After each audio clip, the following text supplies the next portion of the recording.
No sleep, no sleep, no sleep. Tryna do my thing, but you always got me in too deep. Can't breathe, can't breathe, can't breathe. You keep making faces that I don't wanna see. I don't like the way you talk to me, saying you can talk to me however you like. I know that ain't right. I don't like the way you talk to me, saying you can talk to me however you like. I know that ain't right. Everything you say make me look the other way. I don't wanna know, so I'ma let it fade. Baby, I got issues, but I love myself. Baby, I got issues, but I love myself. No sleep, no sleep, no sleep. Tryna do my thing, but you always got me in too deep. Can't breathe, can't breathe, can't breathe. You keep making faces that I don't wanna see. Oh na na na na, don't you talk to me, talk to me. Oh na na na na, don't you talk to me, talk to me. Oh na na na na, don't you talk to me, talk to me. Used to be the lowest, now I'm up. I don't like the way you talk to me, saying you can talk to me however you like. I know that ain't right. I don't like the way you talk to me, saying you can talk to me however you like. I know that ain't right. I don't like the way you talk to me, talk to me. I don't like the way you talk to me, talk to me. I don't like the way you talk to me, talk to me. I don't like the way you talk to me, talk to me.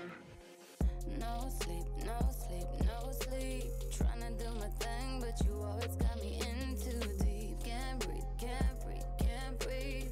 You keep making faces that I don't wanna see.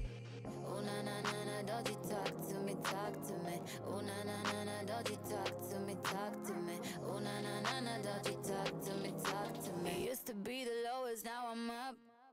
I don't like the way you talk to me, saying you can talk to me however you like. I know that ain't right. I don't like the way you talk to me, saying you can talk to me however you like. I know that ain't right. I don't like the way you talk to me, talk to me. I don't like the way you talk to me, talk to me. I don't like the way you talk to me, talk to me. I don't like the way you talk to me, talk to me. I don't like the way you talk to me, talk to me. I don't like the way you talk to me, talk. I don't like the way you talk to me, talk to me. I don't like the way you talk to me, talk to me.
Reach out, grasp nothing butter. Can't you see there's nobody here? Watch out, you're on your final run, and I'm already long gone. I'm standing before you, completely see through. You've drawn a outline, no look at me. I'm not broken frame, I'm just fun and games. I'll keep my poker face and only go trace. You can keep the best of me. I don't care, I am obsolete. You can see the best of me. Ring my neck, I won't feel a thing. Remembering song and repeat. Face of my heart and you have this shot as blank and repeat. I will show you what I can be.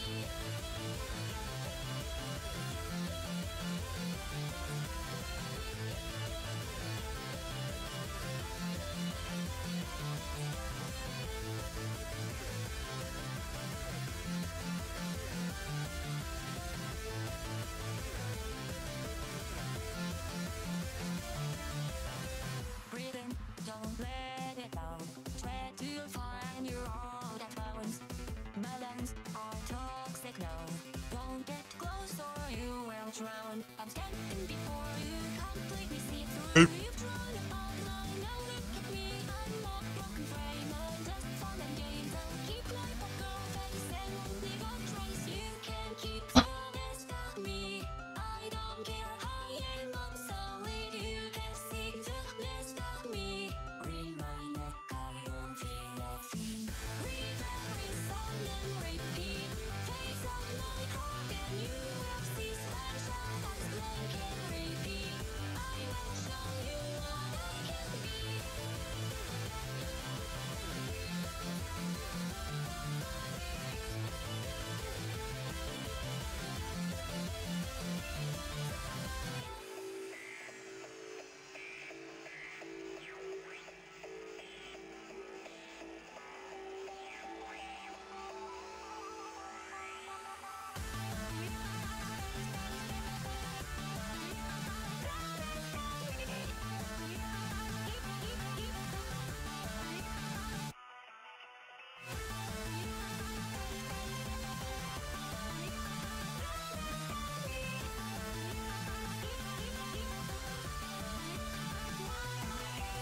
You can keep the best of me. I don't care, I am obsolete. You can see the best of me. Ring my neck, I won't feel a thing. Remembering song and repeat. Face of my heart and you have this shot as blank and repeat. I will show you what I can be. I am more than what you can see.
like when you're sky high, soaring above cities, skylines. Is it really something for me to reach for on cloud nine? Tell me how is that greatest? Feel those butterflies in your chest. Heart to heart can, but here goes my best kiss. It's like you're floating on air, without a dare to care. Fluttering fireworks, every cliche in the book. I'm the best feast to take you anywhere, but I don't know where I'm supposed to go. These stories I've calculated to and fro. So tell me how you were swept off the ground. Is it just like how all those songs sound?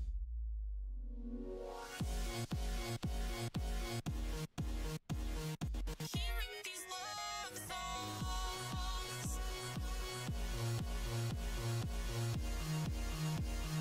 I just sing along.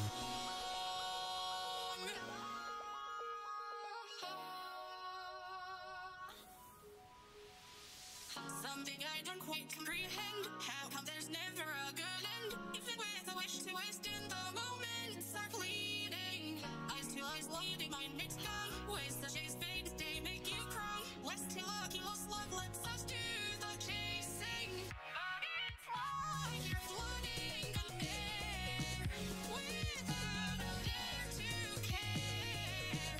You're the fish to hook, every cliche in the book. I'm the best fiends to lure us anywhere. Now I don't know where I'm supposed to go. These stories I've calculated to and fro. So tell me how you were swept off the ground. Is it just like how all those songs sound?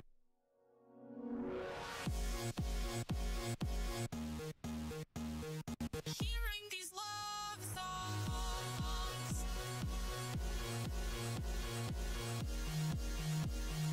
I just sing along, sing along.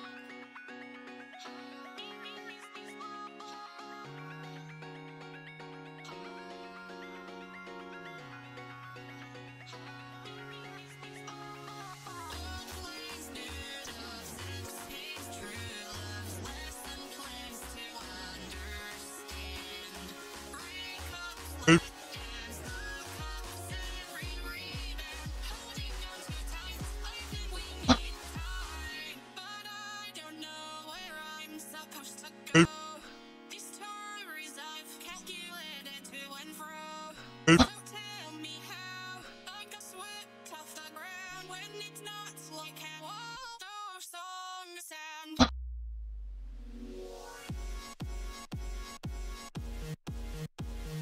Singing this love song,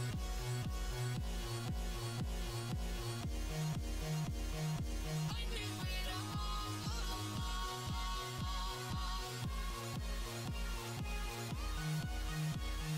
They got it all wrong.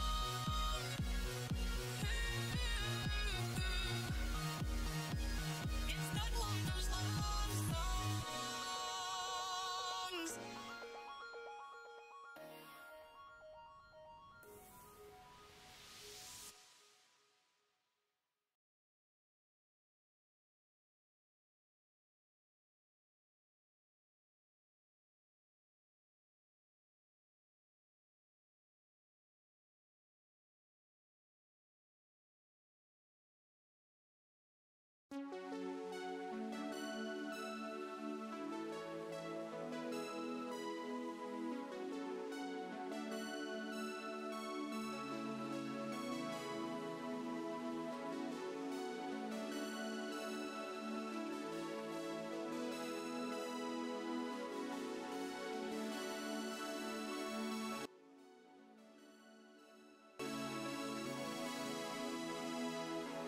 Watch my heartbeat out of my chest.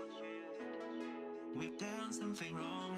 Was it you or am I the one here? Taking the blame. Feel my throat sink deeper and deeper. Spin for air. Is it me or are you in a fear?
as you turn away. Is it true or are you not feeling this feeling the same? Wow, wow, wow, wow. I've done everything perfect to instruction. Wow, wow, wow, wow. Tell me you're getting it's the beginning. Wow, wow, wow, wow. I've done everything perfect for destruction. Wow, wow, wow. I can't be alone in my rhythm. Am I the only one that's holding on for far too long? Was it all just a dream? Am I wrong? Was there no you and me? Screaming, call me worthless. Stronger than you have nothing left. Something to say, anything. I can't control words emptiness.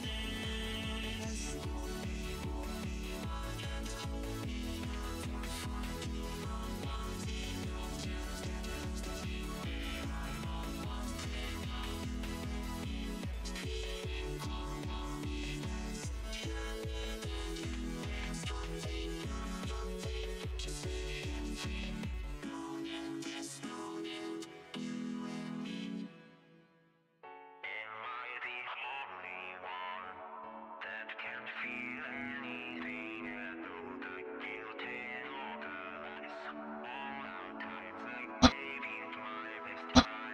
I'll be real, I'm tired. I remember now all your fire. And all the things that you put me through. Tore my heart into two. Was I supposed to just be okay with everything that you did? I was broken, I was hurting, but I meant to forgive. You cut me to pieces, hit you for I'm a complete wreck. Can I be something better than you? The worst part, I always knew. So here's my final hug you.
何色が孤独なんて今日では収まらない心臓抱えて生きてきたら飲めるの気がそこより溢れた結の果ての魚雷やらや一個がきそれを増やした奴らは右をつけてもバイヤバイヤいながらあなたがこの手で今でも何がもらってるのどうして果たしは知ってるわこの人はいつでもあなたに守られてたってこと言った皆のあまりにも慣れてしまったな恋愛と巡らせ続けた昨日と愛楽失いない喜びがこなせたいあるならば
the morning to you laddies, my name is Jacksepticeye and welcome to a game called Chuchel, I think. Well, it's the name of this little guy. It's either Top of the morning to you laddies, my name is Jacksepticeye and welcome to a little game called Disturbed. We're going to get up and get down with the sickness on this one. It's a little free-to-play game that came out on Steam, and the art style looked pretty neat, and it's one of those games that... I've played games like this before, where you get in, you click around at some choices, you see how they have little effect, and then you go back and replay the situation.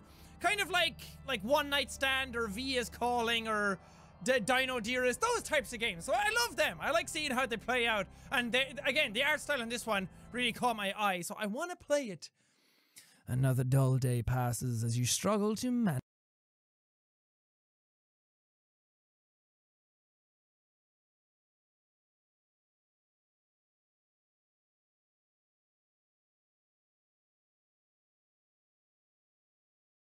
your failing farm. Your crops are beginning to wilt, and your cow is sick. Don't you fucking hate it when your cow is sick? For some time, the land has been... Top of the morning to you laddies, my name is Jacksepticeye and welcome to an indie game called Yude Station. I think Yude means ghost in Japanese. I'm not sure, somebody can correct me. I remember looking it up when I saw the name of the game because I didn't know what Yude meant. English, I suppose. I guess I could do Hangumal. I could try and look at it or something. Now the reason I wanted to play this game... I left home this morning long before dawn, before anyone might hear me. I wanted to play it because the art style of it caught my eye. The art style is apparently hand-drawn with like pencils, and it's made with watercolors as well. So everything you're seeing here was actually hand-drawn by somebody on paper, I think. And it was made in 2 days, and it just looks really cool. It's supposed to be about someone's reminiscing over their childhood about when they used to go on trains like this. So it made me very curious. I had to be careful not to wake my parents. They wouldn't understand. Who knows where this empty train is heading? All I can do is watch the landscape as it unfolds before me. Am I dreaming? Ah, cool! Ghost Station. So, yeah, I was right. It kind of has a Ghibli-esque feel to it as well. I don't know, maybe that's just the Japanese influence in it, the kind of scenery that's in it. Look at that, that's cool looking. Frisk, is that you? The train's vibrations relax me. I try to clear my head. But suddenly, my heart tightens. I feel a presence. It's getting closer. I feel a presence. Invisible. It breathed its breath heavy against my neck. I don't dare move. I've got a new message!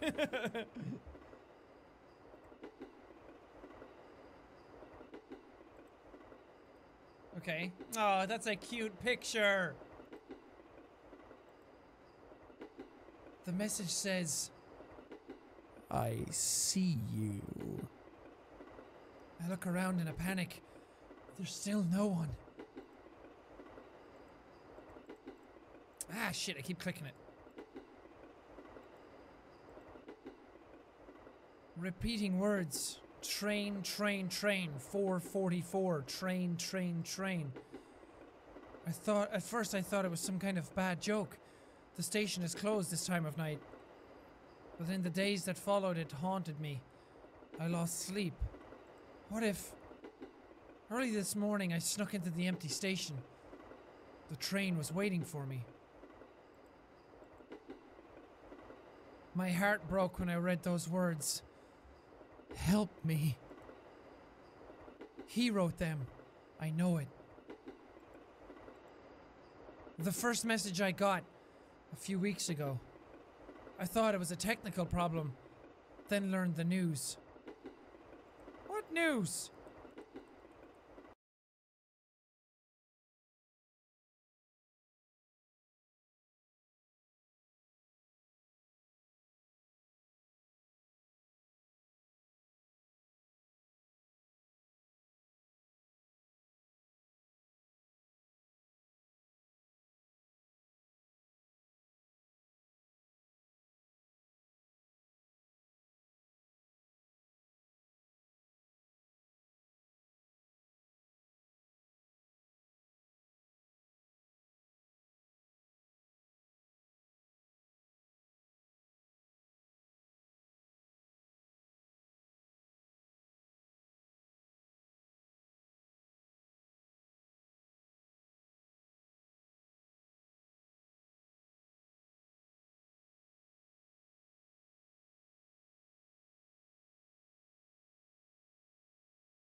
1. I'm a tile salesman. This occurred a little while ago. In our back aisle we had a display of patterned tiles. There were 6 tiles making up the display. Each tile had a slightly different assortment of squares, triangles, or circles on it. When you purchase this tile, you will get a random assortment of patterned tiles in each box. This is relevant to the story, trust me. Our tale begins on a sunny Saturday morning. A couple arrive to collect 30 or so boxes of the patterned tiles. I load them up without a hitch, and the customers go on their way. About an hour after loading the order, I get a phone call, and it's the woman from earlier, and she is not happy. She'll be Angry Lady, and I'll be me. Angry Lady: Hi, we collected tiles an hour ago, and you gave us the wrong ones. Me: Hello there. Can I start off by getting your order number to check what tiles you ordered? Angry Lady: It's 1234. Me: Okay, so you should have received 30 boxes of patterned tile. I actually loaded that order myself, and you've definitely received the tiles that were on your docket. Was there perhaps a mix-up when you ordered the tiles and the sales rep confused the tile you'd chosen? Angry Lady: No, it's these tiles, but we wanted all of this particular pattern. Me: I see. Well, unfortunately that tile is sold as it is on display, meaning you get a random assortment of patterned tiles in each box. Angry Lady: No, that's wrong. When I bought them, I was told I would get all the one tile. Me: Ma'am, the sales rep you dealt with would never have told you that, as he is fully aware of the way that particular tile is sold. I think there may have been some miscommunication between yourselves and the sales rep you dealt with. If you like, you can bring the tiles back and we'll swap them for something else. Angry Lady: No! You will give me what I ordered. I want it all in the one tile. Me: I'm sorry, but that's simply impossible. We'd have to open every box and pick out the particular tile you want from hundreds of boxes. And then we'd be unable to sell on the rest of the stock, as all the boxes would be open. Angry Lady: That's not my problem. You're going to come here and get these tiles that you fucked up and bring me the ones I ordered. At this point I'm getting pretty fed up at being yelled at, so I inform the lady that I'll contact my manager and see what can be done. The manager is off on Saturdays, so it took me a little while to get a hold of him. While I was trying, this woman's husband called, and proceeded to abuse another sales rep over the phone. He told us that the display in question was in fact all one tile, and that we must have changed the display after his wife called.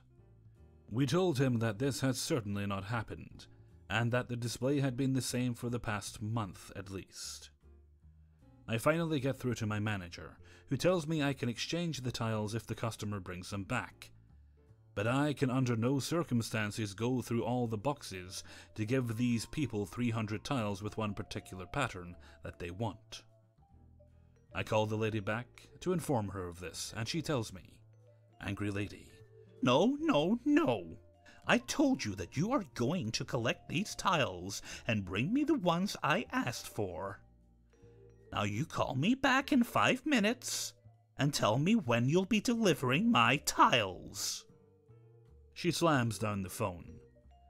At this point, I feel that I've endured enough of this lady, and I've informed her of what I can reasonably do for her.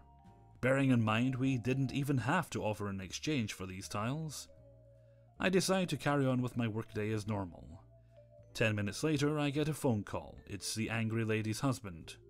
Angry Lady's husband: You said you'd call us when our tiles were on their way.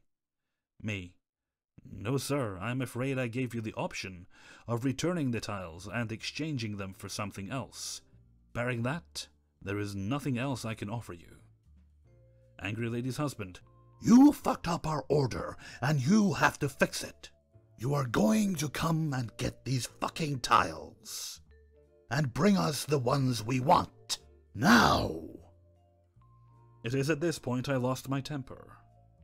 Me: I have told you what your options are. We are not at fault because you made an assumption during your purchase of tiles. Goodbye. I slammed the phone down and it felt incredibly good. Not 10 seconds later, the phone rings again, and the other sales rep answers it, and I can hear this man screaming over the phone. He passes the phone to me and I hear, What kind of man hangs up on someone? Right as I hang up again. We never heard back from them, strangely enough. 2. A little background about myself and my story. I worked at a retail warehouse club wholesale a year ago as a cashier, in between my transition from high school to college, trying to make as much money as soon as possible. In order for people to physically come into our stores, they must have a membership card and show it to the associate worker greeting them at the store entrance. In my 6 months working here, I enjoyed meeting many customers, joking with them and such. Although I did have some cranky, less than desirable customers, the amount of grateful, patient customers I had far outweighed the bad ones. Keep in mind, this was a retail warehouse, wholesale, so every transaction we rang up had an average of about 40 or so items, bulk items I may add, so wait times are long. After doing this for 3 or so hours, my MOD, manager on duty, greenlit me for my lunch break. Closing down my line, I finished ringing up my last customer in line. During this time, we had about 8 to 10 registers open, all with a line 4 to 5 customers waiting. Being hungry as fuck, I just grabbed my food from the locker and headed to the staff lounge. Not even 10 minutes into my break, one of my co-workers bust through the door, visibly pissed, and sat at my lunch table. Wondering what was going on, I asked her what happened. She starts explaining the situation. While trying to resolve a customer's card problem, the customer, let's call him impatient customer,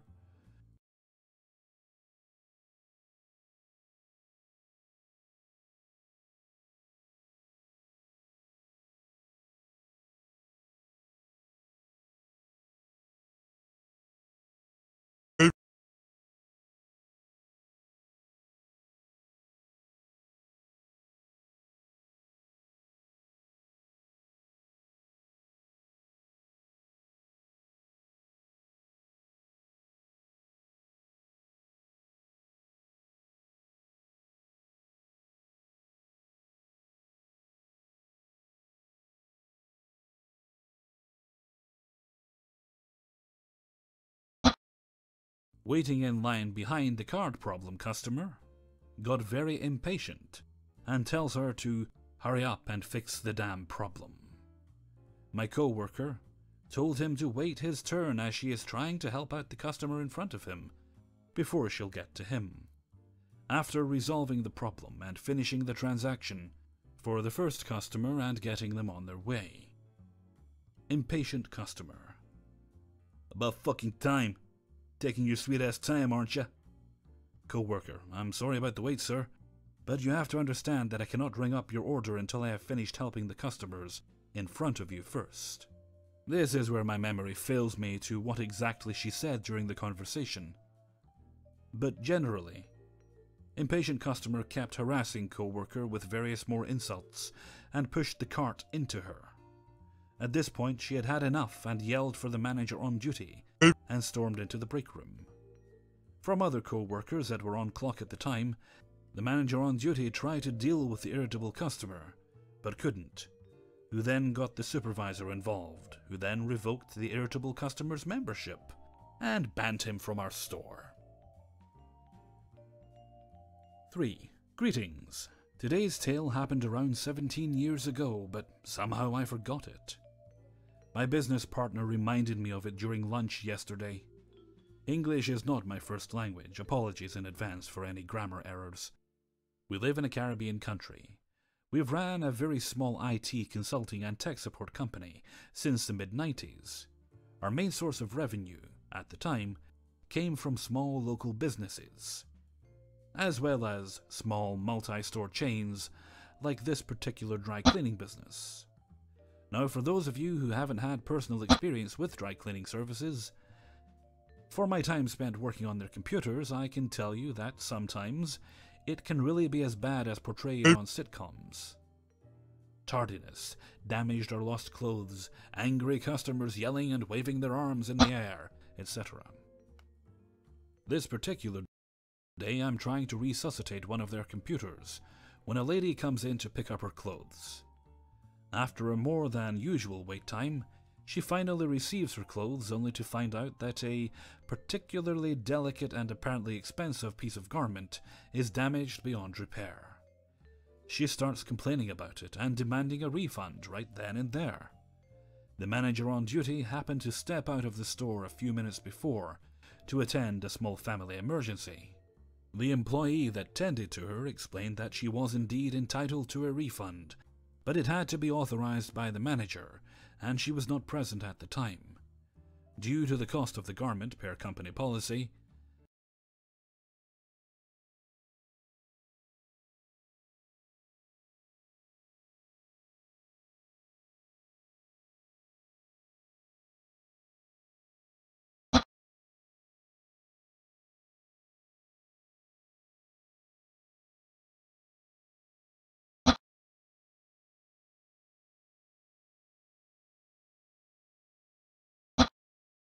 an immediate refund was not applicable anyway, as the store had to research and confirm the item's price before granting it. The angry lady became exasperated, and then she starts shouting to me. Stop playing dumb, mister. I don't need to wait for a manager's authorization, as you clearly are the owner of this store. You don't need to waste my time. Just issue the refund to me now. I literally looked behind me and then looked back at her, pointing my finger to my chest, replying to her, "Sorry, are you talking to me?" Angry lady, Yes, I'm talking to you. I don't believe you're letting this happen without stepping in. You have to take care of your customers. Me, I'm not the owner, madam. Sorry for the confusion. Angry lady, Oh, please, do you really think I'm gonna believe it? You're obviously the owner. me, why would you believe that? I don't even work here. I just come to fix their computers. Angry lady, Oh, come on. Are you going to keep lying to my face? You're a white and handsome man. You're obviously the owner. let me pause here to explain. This is the race and gender component of the story. The front office staff are all Afro-Latina girls, the predominant race in my country. I am Latino myself. My mother was Afro-Latina. My great-grandmother was black, but being the paternal grandson and maternal great-grandson of Spanish immigrants, I can pass as Caucasian anywhere. Angry lady has a skin tone similar to mine. Me. Sorry you got confused, lady. I'm not the owner, just a contractor. As I'm not even an employee, I don't have any say in this matter. Angry lady keeps insisting, so I had no choice to take out my key fob, point her to my 11-year-old Corolla, incidentally parked in front of the store, right next to her brand new Range Rover, and remote unlock it. Me. They have 3 stores now, plus 6 additional drop-off locations, and they plan to open a few more in the next couple of years.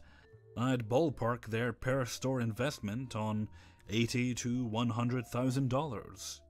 Do you think I will drive that heap if I was the owner of this chain? Angry lady at this point mumbled something unintelligible, angrily picked up her belongings and stormed off the store, screeching her expensive SUV's tires on her way out. 4. Backstory. 10 plus years ago, I used to work for a well-known point-of-sale vendor. I'd go around and fix cash registers, scanner sales, receipt printers, and almost anything else attached to the register. I would do this in all manner of restaurants, grocery stores, and retail establishments. My company's dress code was business casual, but I often wore a button-down shirt with slacks. As you might imagine, my clothing and position behind a register often led to me being mistaken for a manager. Our story begins in a local Walmart. during the blue "How may I help you" vest era.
I am standing at a register, with a scanner scale overturned in front of me.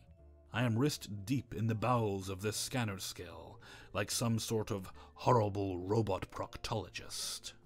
I'm trying to wedge a component out of the device, and I'm having a rough time with it. I begin to hear and feel some familiar vibrations. I look up and see a customer unloading her groceries onto the conveyor belt. She'll be a middle-aged woman. I raise my voice a little to be heard over the constant din of checkout all around us. "Oh, sorry, ma'am, but this register is closed." Middle-aged woman already has an attitude, and grins and chuckles like she's got me trapped. I briefly imagine that she squats down next to the lane and scratches her back like a dog. She then continues to unload her cart. "Well, I'm not putting these groceries back in the cart, so what do you think about that?" I nervously laugh at her. She couldn't be serious. So I probe a little. "You realize there are registers open all around us, right?" Middle-aged woman: "And you're the man that's gonna open a register for me." Young, naive me thinks that he can apply evidence and reason to the conversation to encourage her to fuck off. I then begin to point things out as clearly as I can. I point to the register light above me, which is off. The register is closed, the light is off. I then hold my hands out to gesture at my shirt. I am not wearing a "How may I help you" vest. I then lewdly thrust a hand into the exposed, gaping ass of the scanner scale. And I'm trying to fix this register because it is broken.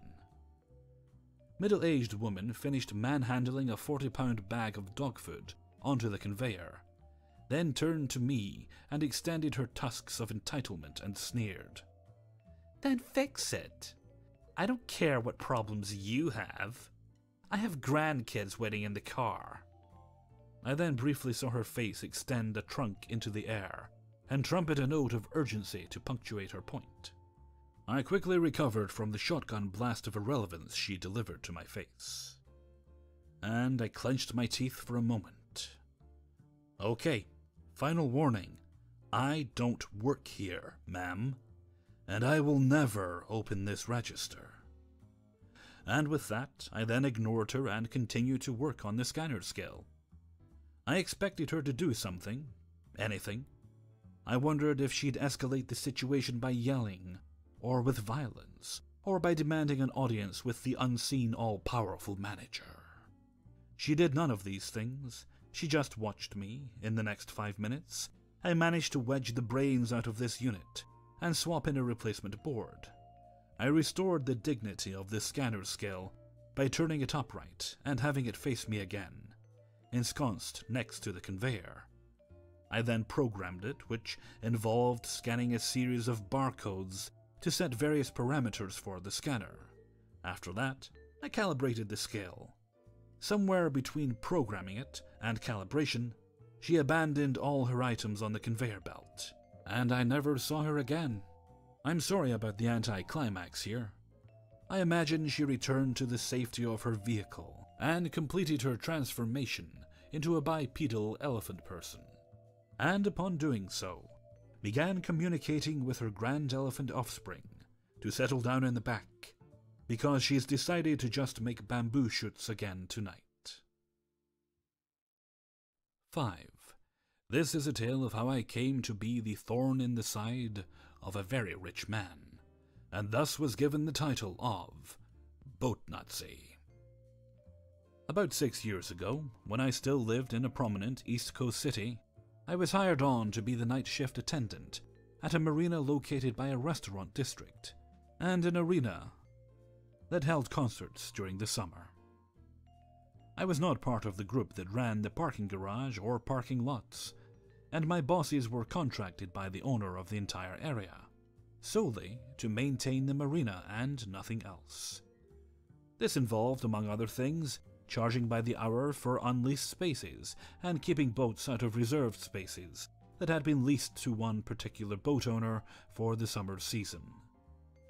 Now, I could tell all kinds of tales about the people who worked the day shift, and the people who worked parking.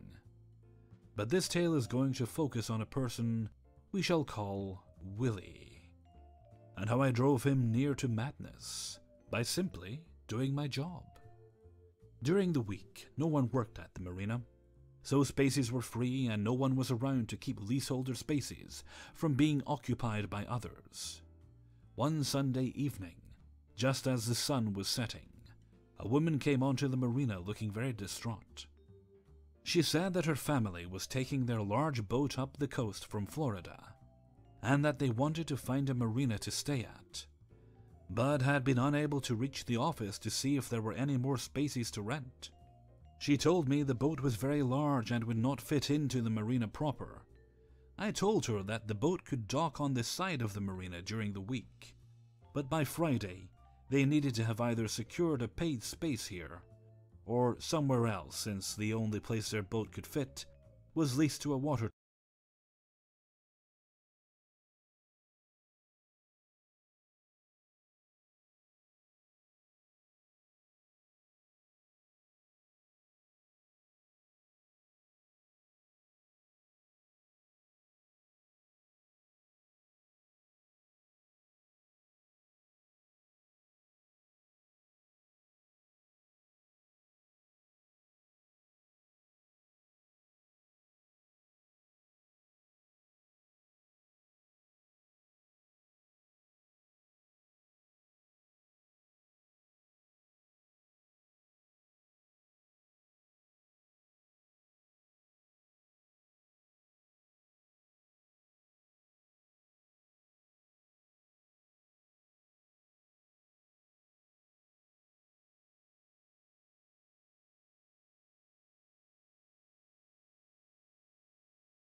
taxi that only worked on weekends. She thanked me and scurried away. Little did I know the insanity that was about to follow. So, Friday afternoon rolls around, and I show up for my evening shift to see a monstrously huge boat parked in the water taxi spot. I have yet to see a bigger non-commercial boat to this day. It was easily 3 levels with a water slide attached to the top, and more space to sunbathe than the entire surface area of the marina put together. It was half blocking both of the throughways around it, and it was not sized to be in a marina this size at all. The person I was relieving told me they had just got them to move it enough for the other boats to squeak by, but that had taken hours and they were my problem now. Awesome. I looked through the paperwork and realized my co-workers hadn't charged them for the night. No problem. I needed to figure out when they were leaving anyway, so I fill out the paperwork, timestamp the card, and make my way towards the boat, and towards loud music and louder screaming. As I neared, I could tell the person screaming was upset that they had to move their boat so other boats could use the throughway, and that they were insulted that the water taxi guy had told them to move a few hours earlier. I knew immediately I was going to be in for a bad time with this one. The only course of action was to be as polite but professional as possible, and hope things went well. As I stood on the dock, paperwork in hand, the woman from earlier, whom I now realize is Willie's girlfriend, notices me and says, "That's the one I talked to the other day. They told me we could stay here." Me, "Miss, I told you you could dock here during the week for free, while you got in contact with the marina owner, in order to set up payment, or find another location. If I had known your boat was large enough to block the exit and entrance of other boats, I would not have suggested it, as it is clear that this has become a problem." At this point Willie appears. He is well over 6 feet, more than likely 400 pounds, and very, very drunk. "So what are you gonna do to fix it, huh? I got people here asking me to move when you said it was fine." "This is your screw-up." Me, "Sir, as I have already explained to your friend, if I had known the full size of your boat, I never would have suggested it, since I would have known these problems would arise. Furthermore, you are in a space that has already been leased for the season to the water taxi, and you need to make better arrangements as soon as possible, since he works during the weekend and needs this spot. Now I'm going to need you to sign and pay for tonight, since it is the weekend and we charge to stay on weekends." At this point, Willie has gotten up from his chair on the sun deck of the boat and started towards disembarking with a lot of grumbling. Upon reaching the dock, he takes the papers from me and starts looking them over, though it is clear he is not processing anything from the glazed look in his eyes. Willie, "So what? You're charging me?" Me, "Yes, sir. Anything longer than 5 hours is $25, which covers you until dawn the next day." Willie pulls out a wallet and hands me $100 in $20 bills. Willie, "Keep the change, sweetie." I don't like bullies. I don't like favoritism. And I don't like rich people using their money to force other people out of their way. This guy had just ticked off enough boxes to officially activate robotic customer service mode. Me, "Sir, the amount is $25. Do you need me to get you change from my cash drawer?" At this point I have $40 in one hand and the rest in the other hand, handing it back to him. Willie, "No. See, you take that, then we don't play this song and dance with the taxi guy, get me?" Wink. Me, "Sir, I am not depriving a paying customer their spot. The charge for the night is $25, and you need to find a new place to keep your boat come the morning. Do you need change from my drawer, or do you have a smaller bill?" Willie looks at the money, then at me, then back at the money. At first, confused, then increasingly more angry. Before he could say anything further, His girlfriend appeared at his side. Girlfriend. How much was it again? Me, $25, please, and your signature on the time card. We quickly exchange money, and she starts pulling him back to the boat, while I go to deposit the money and time card in a lockbox. There was a lot of shouting from their boat that night, but they were quiet when I left at 3 a.m. The next day I came in and the boat was still there, and once again they had left the collection of payment to me. Wonderful. I gather my things and proceed to the dock next to their boat. Willie notices me and intercepts as I reach the boat. Willie. No one answered the phone in that office, so we are staying here until they do, and there is nothing you can do about it. Me. The office is open Monday to Friday from 10 a.m. to 5 p.m. $25, please. Willie. Wait, we're doing this again? Me. Every night you stay is another $25. $25, please.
Willie.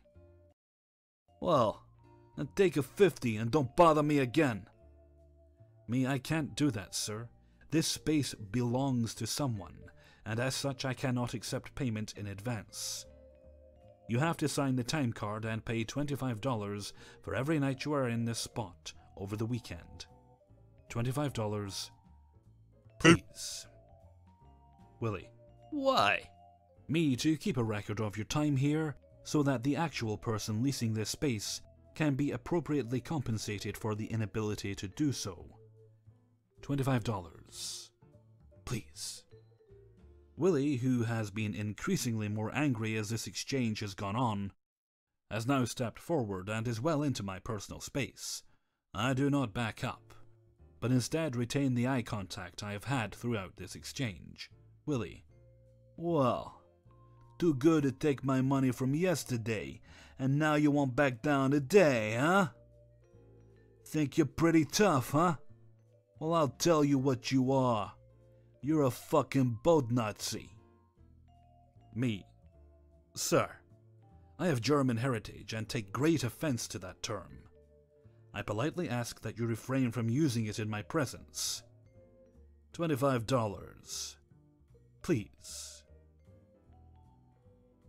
Willie: oh yeah, well guess what, it's a free country, I can say whatever I want. Me: sir, that is technically untrue. There are laws in place to prevent both hate speech and the instigation of an unsafe environment, such as calling fire in a movie theater when there is none. $25. Please. Willie: oh yeah? But what if I go online and tell everyone that you're a boat Nazi? What are you going to do about that, huh?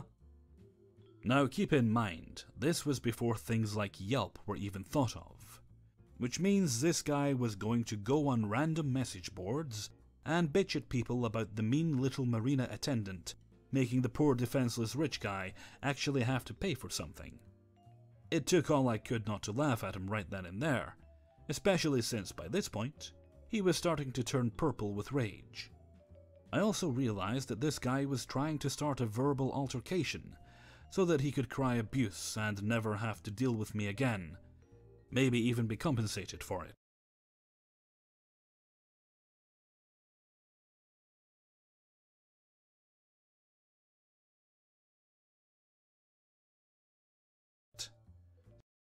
So I make my face as expressionless and my voice as emotionless as possible. Me: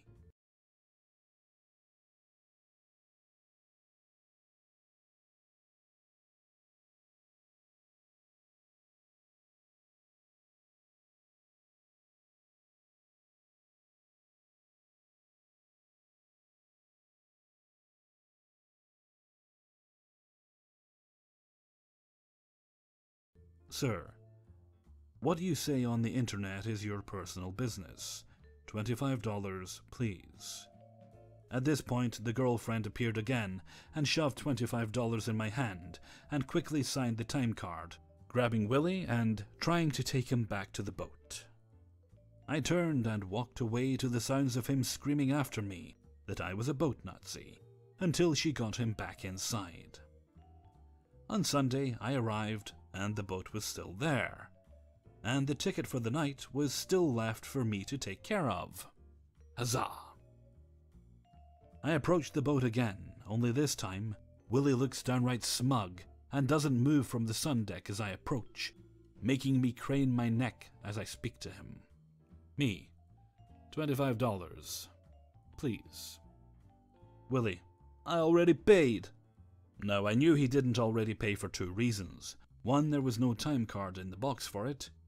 Two, the lock roll we keep in the box had not been opened, nor was there any money in the box from payment. He wanted me to accuse him so he could complain on Monday and try to get me fired. His skills were weak, however, next to my years of customer service training. Me: may I see your receipt, sir? Willie faltered here. Apparently, he had always been too angry to notice that every time his girlfriend paid, she got a pre-printed receipt I brought along. The girlfriend was sitting across from him, shaking her head at the sight of watching a grown man lie to a teenager over $25 and some weird sense of pride, and failing at it. Willie: I didn't get one. Me: then I must ask you to pay again, and you will be refunded on Monday when you go to the office to talk about the water taxi lease and staying here. $25. Please. At this point, Willie knew he had been caught, and with his girlfriend staring poisoned daggers at him, proceeded to disembark, sign the time card, collect his receipt, and pay me $25. I thought this would be the end of it. But oh no. About 20 minutes later, he comes storming up to me in my tiny cubicle on the marina, and I go out to greet him. Me, good evening, sir. Willie, how much is it going to take, huh? Me, sir, you already paid for the night. Willie, no, how much is it going to take to keep your boat Nazi ass out of my business? Me, sir, collecting $25 a night for every person who stays at this marina for more than 5 hours on the weekends is my job and business. Willie, no. You tell me the number and I'll pay it and then get you to go away. That's how this works. Me, sir, I feel I haven't made myself clear. For that, I apologize. If you stay for more than 5 hours, Willie. No! Are you stupid? Are you deaf? I'm paying you off to leave me alone, asshole! I can't keep getting into fucking fights with my woman every night because you have to come and spoil everything. What is it going to take for you to go away? At this point, he pulls a large wad of bills out of his wallet, and I take a step backwards so he is out of arm's reach. Me, sir, as I have already stated, you have paid for the night, and cannot pay in advance. Willie, you are not this stupid. No one is this stupid. You like this, huh? Making people get off their boats and sign your stupid tickets and ruining their nights? You're a fucking boat Nazi, and everyone is going to know. Me, sir, my job entails keeping a record of... Willie, fuck you. At this, he stormed off to the boat, ranting about how I must be some kind of idiot not to be paid off. I left work that night, hoping they would be gone by Friday. Friday rolls around again, and as I walk on the dock, I see Willie walking a couple of people in parking uniforms back from his boat, all of them laughing and smiling. Willie stops in front of me and grins. Willie, I just took your bosses out to lunch, and they said I don't have to pay per night anymore. Parking dude 1, you can just let him go. It's fine. Me, sir, you're not my boss. I work for the marina. Parking dude 2, oh yeah. They did say something about contracting that out to a different company this year. I guess you don't work for us, isn't that funny? At this, parking dude 1 and 2 start laughing, and Willie is rapidly losing his smile as he realizes he just wined and dined the wrong people. Parking guy 1 proceeds to explain that Willie had come in that morning to the parking office and had asked to speak to whoever was in charge. Apparently, he had put it off all week and just walked up and went into parking instead of the marina because he thought that they were the same thing, for whatever reason. He then proceeded to spend the rest of the day with the 2 people in charge of parking, taking them on his boat, paying for lunch, the whole shebang. Up until this year, parking actually did control the marina, but starting this season, they had used a subcontractor instead, which is whom I work for and was employed through. They had actually thought he was talking about a space in the lot until they saw me and my different uniform, and then everything snapped into place for them. Parking guy 2, can't you just give him a break? He's really a great guy. Me, the space he occupies is leased to the water taxi, and he has been unable to use it for several weeks now, and it is undoubtedly hurting his business in the process. Parking guy 1 shrugs at Willie, and parking guy 2 claps him on the shoulder. Parking guy 2, sorry buddy, we tried. Best of luck though. And with that, they walked away.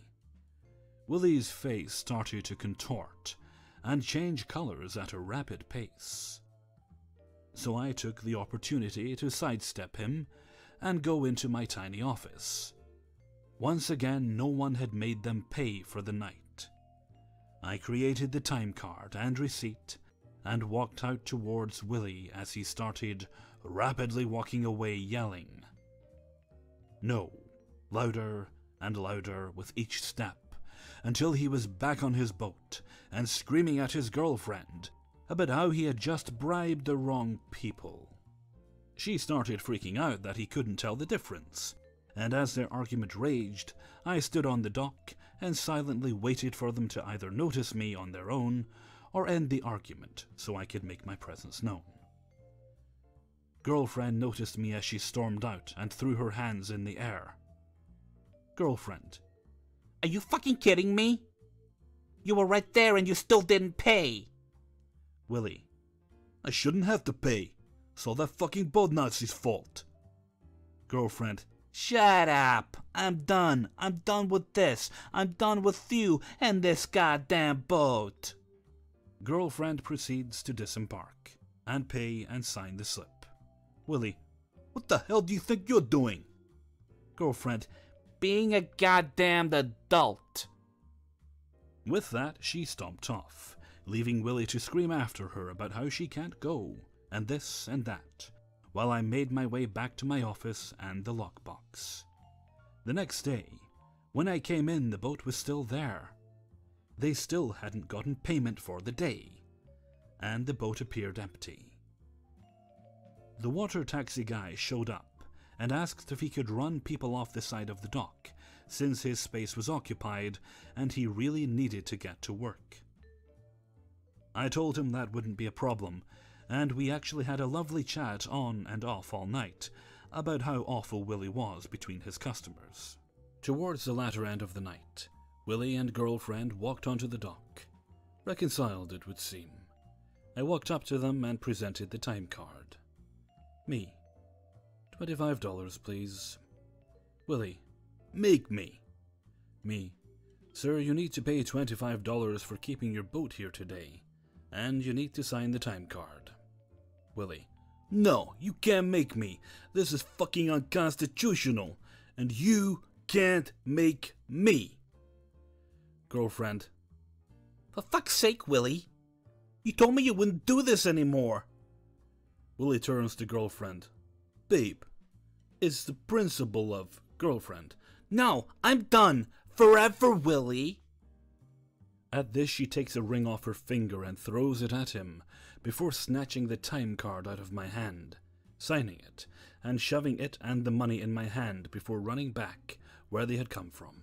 Willie picked up the ring and started towards his boat, silent and defeated. I put the money in the bank box and continued to help the water taxi, while Willie could be seen drinking alone on his boat, long into the night. The next day was 4th of July, the biggest outdoor holiday of the country, and being on a boat is the place to be for it.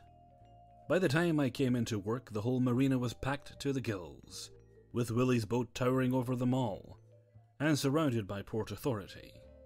The water taxi guy waved me over and told me that Willie had invited all of his friends to an all-day drink fest, but in an attempt to stick it to the boat Nazi, had all his friends tie off each other, and ultimately to his huge boat to keep them from having to pay. This had resulted in no one being able to leave the marina, and when he became belligerent with the other boat owners, they had called Port Authority, who were currently demanding he untie the boats and make them go find actual parking. I went to the lockbox and, you guessed it, no payment for Willie. I decided that now was the best time to collect, since people of authority were present, in case the very angry and drunk man decided he wanted a physical confrontation with me, as much as he seemed to want it from them. No sooner did I approach the boat than Willie locked his glazed eyes on me. Willie: It was you, wasn't it? You fucking boat Nazi. First my girl and now my party. Fuck you! Port Authority Officer 1. Sir, you need to calm down. Port Authority Officer 2. What's all this about Nazis? Me. Hello, officer. I work for the marina, and this fellow took to calling me that because I come down here every day for payment with paperwork for him to sign. Port Authority Officer 1. Wait. He's calling you a Nazi for doing your job? Port Authority Officer 2. Sounds like someone has a problem with authority. Willie takes a huge step towards me and almost falls off the boat, causing Port Authority Officers 1 and 2 to catch him and pull him back. Port Authority Officer 1. Oh there, buddy. That's quite a fall. You wouldn't want to spend the 4th of July in the hospital, would you? Port Authority Officer 2. Are you here to collect again? Me. Every night on weekends. $25, please. Port Authority Officer 2. Why don't you let me get that? He's had a few. Port Authority Officer 2 disembarks and takes the paperwork from me as Port Authority Officer 1 helps Willie back into his chair. Port Authority Officer 2 goes back up to Willie and makes Willie hand over the money and sign the time card. He then disembarks again and hands me the paperwork. It is at that moment, I think, full crazy set in on Willie, because he starts trying to get my attention by yelling, "Hey!" over and over again. I wait until I am done with the transaction with Port Authority Officer 2, before I crane my neck up to look at him. Willie. Hey! Hey! Hey! Me. Yes, sir? Willie. You ever work in textiles? Me. No, sir. Willie. Well, you never will. I'll make sure of it. Me. Okay. Willie. Do you hear me? Never. Me. Okay. Willie then proceeds to try and stand again, but both officers coax him back down and gesture for me to leave. I spend the rest of the night working at a rapid pace that left everything in a daze, except for the occasional screech from Willie's boat of, "Never! Do you hear me?" When I came in the next weekend, the boat was finally gone, and the water taxi finally got their spot back.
I still wonder if there are message boards around the internet with Boat Nazi as the subject from time to time. Hey everybody, Hellfreezer here, and thank you. 1. Many years ago, my very first job at age 16 was working as a cashier in a lawn and garden store. During the winter months, they switched over to Christmas trees, wreaths, lights, ornaments, etc. This story involves me, customer, stock boy, and the store manager. During the holiday season, the store was open until 10 p.m., rather than until 8 p.m. during the rest of the year. Customer comes in at 9:45, and every employee groans internally, because according to store policy, we are not allowed to complete store closing policies, sweeping, tidying up end caps, stocking, etc., if any customers were in the store. We make the usual 10 and 5-minute announcements that the store is closing. We also make the official "It's 10 p.m. and the store is now closed. Please proceed to the register" announcement. No sign of customer. I am the only cashier on duty at this time, and I'm not allowed to leave my register, so I ask one of the stock boys to go and see if they can find this lady. At 10:25, the store manager emerges from the office to come stand by my register, giving me the requisite what the fuck look. About 10 minutes later, customer finally comes to the register. She has a shopping cart overflowing with ornaments, and a huge synthetic pre-lit Christmas tree, a 14-feet tree if I'm not mistaken, on a flatbed pushed by Stock Boy. Stock Boy is giving me the "beware crazy old lady" look. The lady makes no move to put her items on the counter, so I reach into the cart and grab some items while my manager starts bagging items.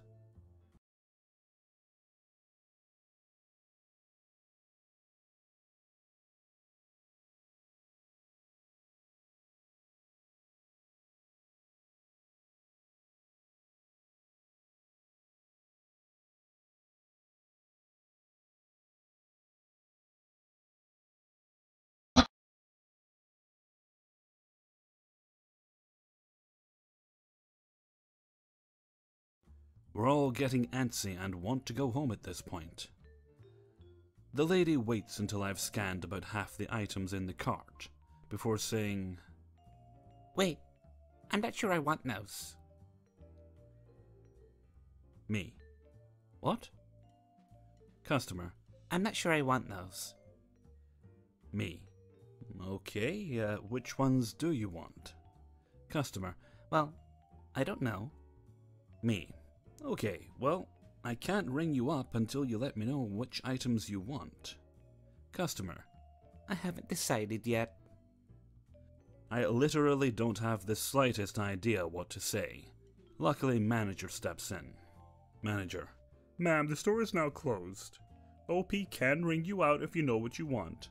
But if you still need some time to think over things, we can hold the items behind the customer service desk if you want to come back at a later date once you've made up your mind. Customer. Don't you rush me. I said I don't know what I want. Manager, stifling rage. Okay. We can't ring you out until you've made up your mind. We can void the transaction and start over. Tell us what you'd like to purchase, and OP will ring it up for you. Our return policy also states that if you have a receipt, you can return any items you decide you don't want within X number of days for a full refund. So if you wish to purchase everything today, you can return anything that is undamaged within X days. Customer. I already drove all the way out here. I'm not driving out here again for a return just because you can't get your act together. Manager. I completely understand. In that case, please let me know which items you would like to purchase this evening, and OP will ring them up for you. Stockboy will even load them into your car for you if you'd like. Customer harums for several minutes while she and manager have this dialogue. Finally, she tells me to just ring everything up, which I do at record speed, while manager bags things and Stockboy loads bags into the cart. I ring up her tree and Stockboy asks her to unlock her car so that he can load the bags and load her tree. She pays, manager tells me to go punch out and leave, and Stockboy presumably goes outside to load things. I go to the back and punch out, and am walking back to the front of the store to leave when the lady bursts back into the store, absolutely irate. I can hear her shouting as I approach from the back of the store. Customer. What do you mean you can't deliver it? Manager. We don't provide delivery services, ma'am. We can hold the items until you return with an appropriate vehicle. Customer. So you're going to pay for it, right? Manager. Again, we don't provide delivery services. Customer. But it won't fit in my car. Manager. Then you will need to rent or borrow a large vehicle. Customer. Just put it in a smaller box. Manager. I assure you, ma'am, that these trees are packed in the smallest boxes possible. It is impossible to pack a tree of this size into a smaller box. Customer. Can you at least try? At this point, manager sees me approaching and makes the get the fuck out motion. I get the fuck out. Stockboy catches up with me under guise of locking the door behind me. Stockboy. Customer had a Honda Fit. She's trying to get me to load her 14-feet tree into the truck of a Honda Fit. I wish him best of luck, get into my mom's waiting car in the parking lot, and get the fuck out of there. 2. Here are a few key pieces of information for this tale. I work in a roadside attraction, /museum, /gift shop, /tourist trap. Think quirky locals, foreigners, and lots of grumpy travelers. There are 2 different locations essentially, the main gift shop and the museum. They are separated by a big-ish parking lot that takes probably 5 minutes to walk across. Finally, we have a strict policy that we have to see ID with a credit card. I bet you all know where this is going. It's a nice, fairly slow day. A lady walks up to the window of the museum to purchase tickets from me. We exchange pleasantries. She seems nice enough. Lady, 1 adult, 2 kids. hands credit card. Me, of course. I'll just need to see your ID for the card purchase. Lady hands me another credit card. This one has my name on it too. Me, oh boy, here we go. Sorry, ma'am, unfortunately I need to see a photo ID. She seems